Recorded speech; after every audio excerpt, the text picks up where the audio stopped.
video is on a band that I was a latecomer to. In the early 90s, there was a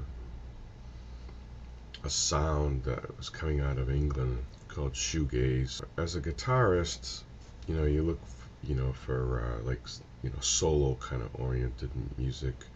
So if you're in the 60s, you're listening to Hendrix or something, and then you're in the 70s, you're listening to some of the great stuff from I don't know, bands like from Kansas or Chicago. In the 80s, you have Eddie Van Halen with Eruption, which is like, holy cow, everybody's like, what the heck is he doing with the tapping?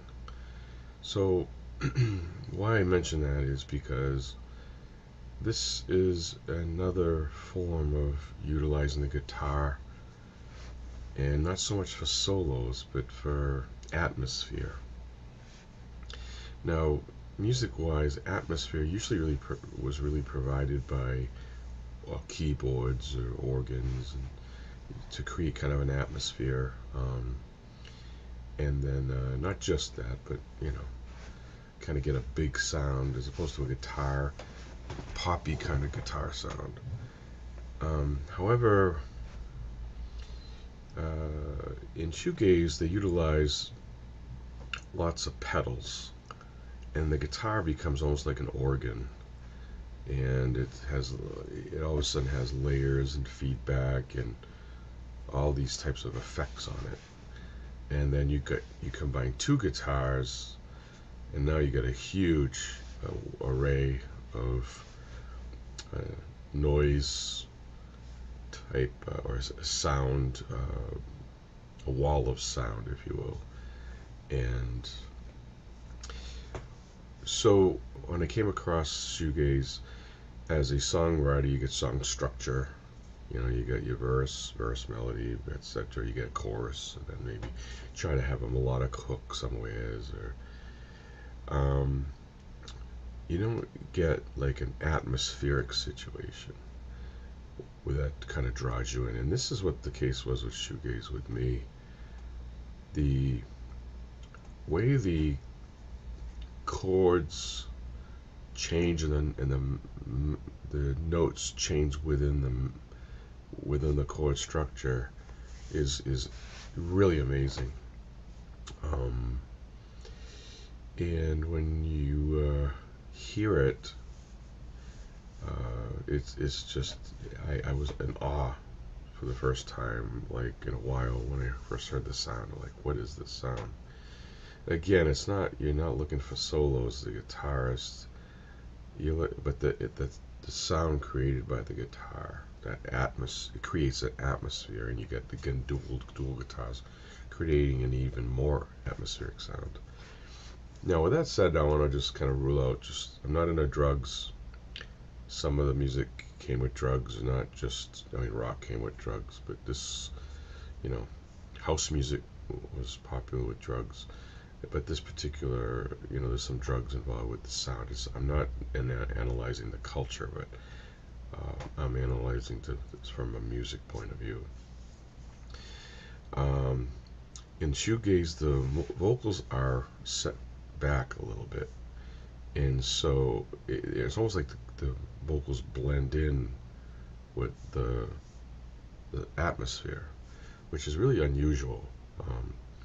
So, for example, like the Beatles arguably the best band of all time. So it's not really arguable if you look at the numbers. You get the two upfront vocals and maybe three, and then the music supports the vocals. And most bands are like that. You have the vocals and the music supports the vocals. Well, in shoegaze it's not that way. The vocals are part of the atmosphere.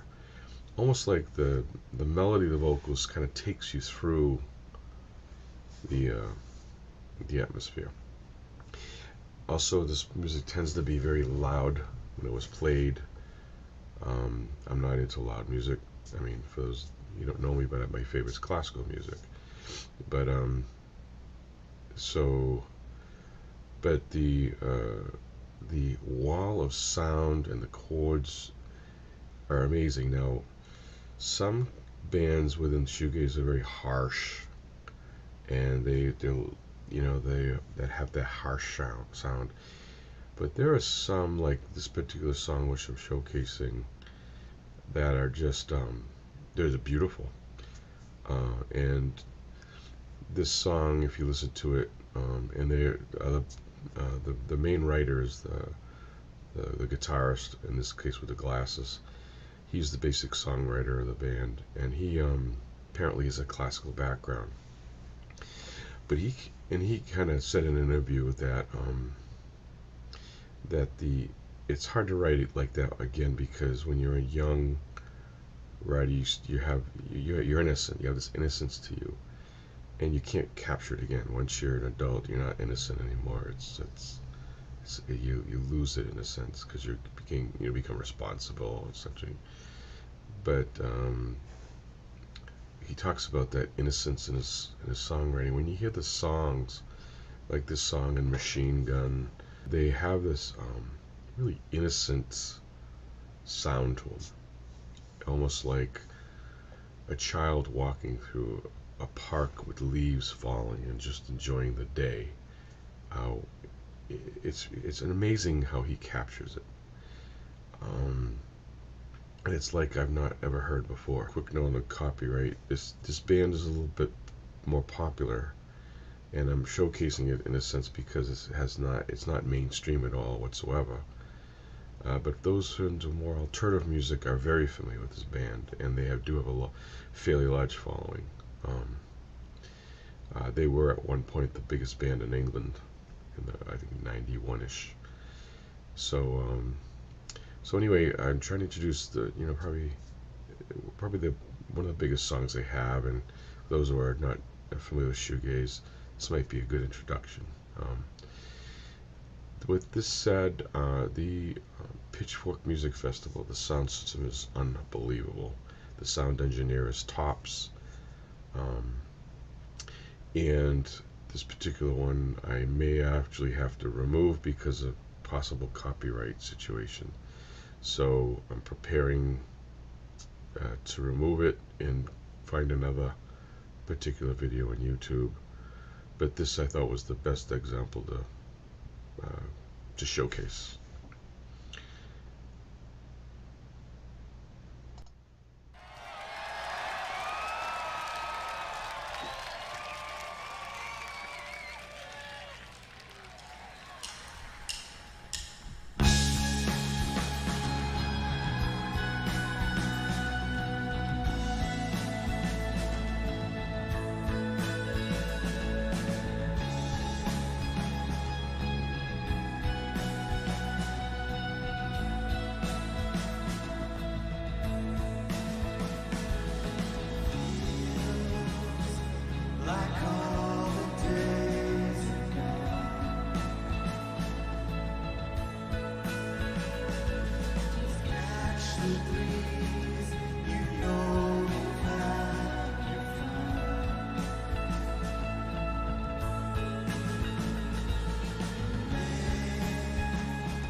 But when you're seeing the guitar, you see a lot of open chords, and that open chords adds to that lush atmospheric sound.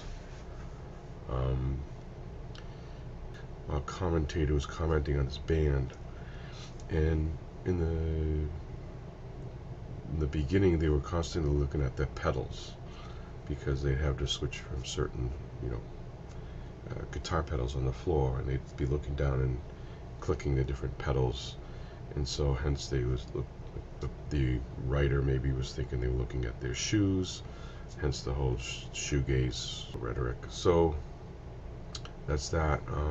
There are other bands in this category.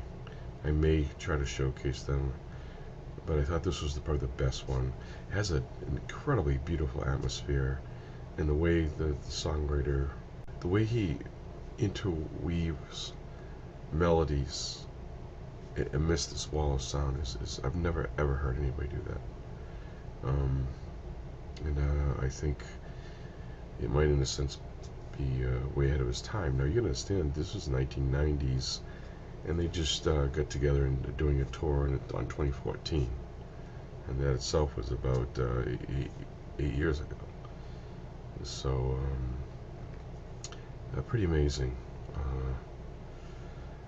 I have to admit I get caught up in the shoegaze because of the sound. The other bands, for example, associated with that, Ride, Lush, then you get My Bloody Valentine, some of those bands too. Ride and Lush tend to be a little bit more poppy. My Bloody Valentine tends to be more darker, louder. I'm sure I'm missing a few. In some point to the beginning of this sound, to a band called Cocteau Twins. The Cocteau Twins are a band, I believe, from Scotland, and a lot of them look toward that sound. There was a company, I believe, called 4AD, and they were kind of the company of the shoegaze sound. I may try to showcase Liz Frazier and her amazing vocals, and then on another showcase. But a lot of people will point to that as one of the incipient points of shoegaze. So it's not psychedelic, it's more atmospherical and ethereal. Hope you enjoyed the video. Thank you, bye.